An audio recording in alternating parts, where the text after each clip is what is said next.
Astagfirullahaladzim. Astagfirullahaladzim. Saya gemeteran. Sumpah gemeteran.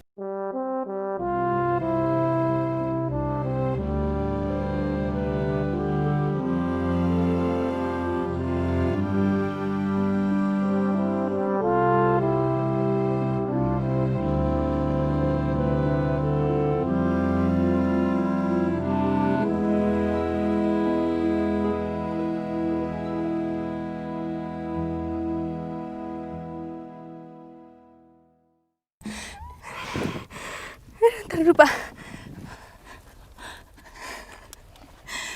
Astagfirullahaladzim. Astagfirullahaladzim. Saya gemeteran. Sumpah gemeteran. Aduh. Tingginya ada 20 meter lebih. Gemeteran, lihat deh. Aduh, ya ampun, ngeri banget, ngeri banget. Sesak napas saya. Bapak, ya ampun. Tinggi banget ini Bapak, hebat bener.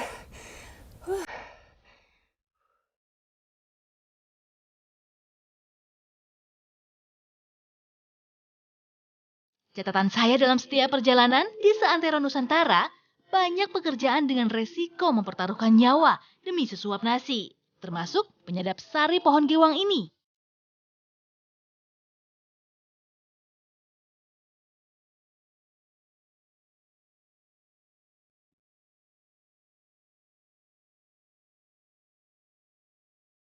Tadi saya naik ke atasnya itu mengerikannya minta ampun. Tapi ternyata sudah sampai atas, tempatnya lumayan nyaman untuk kita berdiri karena memang sudah dibikin pijakan-pijakan yang rapat dengan kayu-kayu yang cukup kuat. Terus diikat-ikat di pelepahnya, jadi kita bisa berdiri dengan nyaman. Yang saya tahu biasanya kalau mau mengambil air sadapan seperti ini, dia orangnya naiknya dari batang pohonnya. Cuman ini lebih gampang, dibikin seperti tangga. Walaupun memang dilihatnya lebih mudah, buat saya tetap mengerikan. Kalau buat Bapak Pereme gampang ya Pak. Lebih cepat jadinya naiknya. Ini pemandangannya keren banget. Setiap hari Bapak Pere lihat ini ya. Jadi betah di atas. Pohon yang saya naikin ini bukan pohon lontar, tapi namanya pohon gewang. Emang secara fisik hampir sama seperti pohon lontar.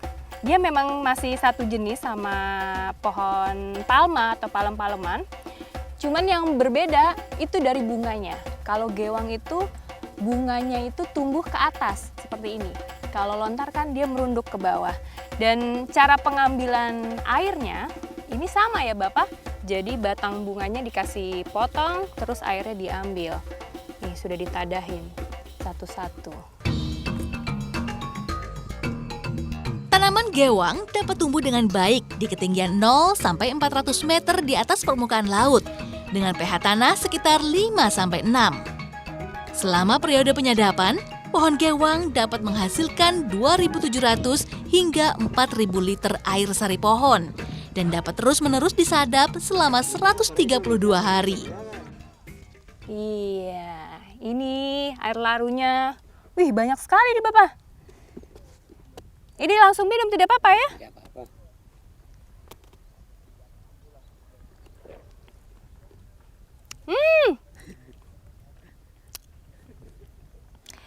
Dia lebih asam daripada air nira. Tidak manis ya? Ya tidak manis. Kalau saya coba yang tetes ini katanya manis. Nih. Iya Bapak. Ini baru enak. Manis. Manis sekali. Nah, yang begini saya baru suka.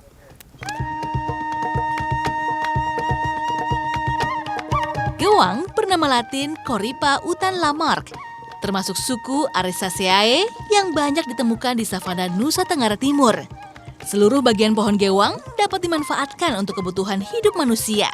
Sayangnya, populasi gewang terus menurun. Tak lain karena sifat biologis gewang yang hanya mengalami satu kali fase berbunga dan berbuah dalam hidupnya, lalu kemudian mati.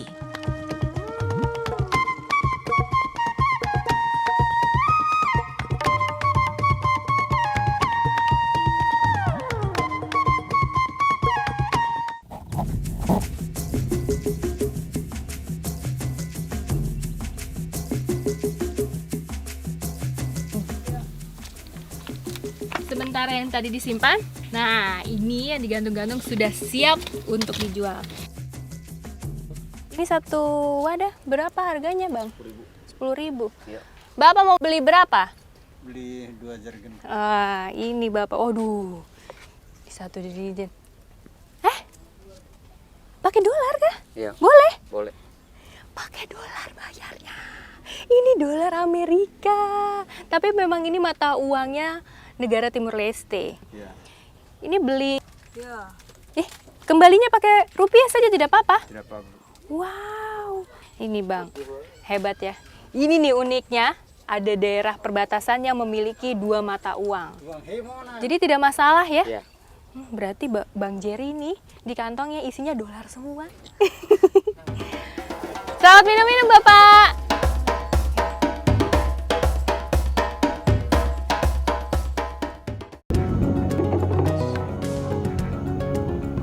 Gak jauh dari kota Fakfak, yaitu di Kampung Kia. Di sini kita bisa langsung berinteraksi sama mamalia laut. Namanya dugong. Gak nyangka kan kalau dugong bisa begitu jinak sama manusia. Dan dia suka berenang di sekitar pemukiman masyarakat. Ini dia nih, gede banget. Berada di bentangan Katulistiwa, Indonesia tak hanya dianugerahi pesona alam. Ragam flora dan faunanya bahkan membuat seorang peneliti Alfred Russel Wallace membuat pemetaan jalur hewan melalui sebuah ekspedisi panjang puluhan tahun lalu. Maya.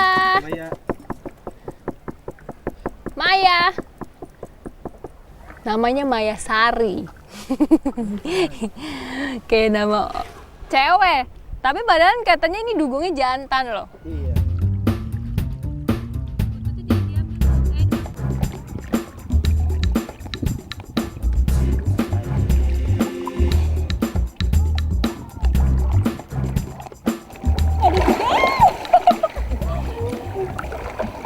Astaga, bandel banget.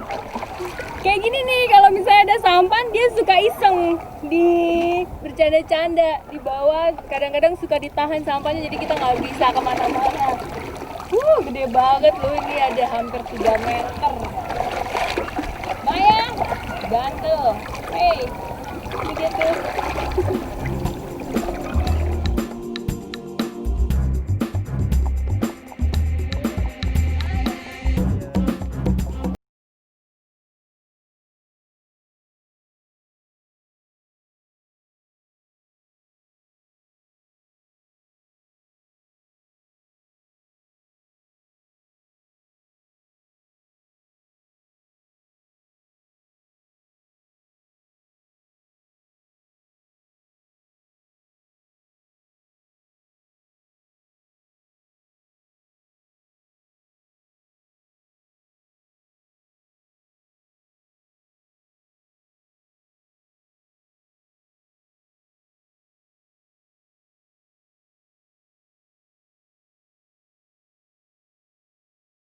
Dugong ini termasuk hewan mamalia laut, sama seperti ikan paus, sama seperti lumba-lumba. Dia mempunyai paru-paru dan menyusui. Dan kalau kita lihat, habitatnya itu memang dugong itu harus dia memiliki karakter lautnya yang tenang dan dangkal, dan banyak sekali lamun. Lamun atau rumput-rumput nih seperti ini adalah makanannya. Sifat dugong masuk dalam kategori tenang dan pemalu. Biasanya dugong akan mengelak atau menghindar jika bertemu dengan manusia. Sebagian besar hidupnya dihabiskan untuk memakan tumbuhan laut, beristirahat, dan berenang. Mamalia ini sebenarnya memiliki penglihatan yang kurang baik. Namun dugong tidak buta warna sebagaimana penglihatan sebagian hewan. Pendengaran dugong sangatlah tajam, meskipun hewan ini tidak memiliki cuping telinga. Dugong berkomunikasi dengan mengeluarkan suara pekikan atau suara yang mirip gelak tawa.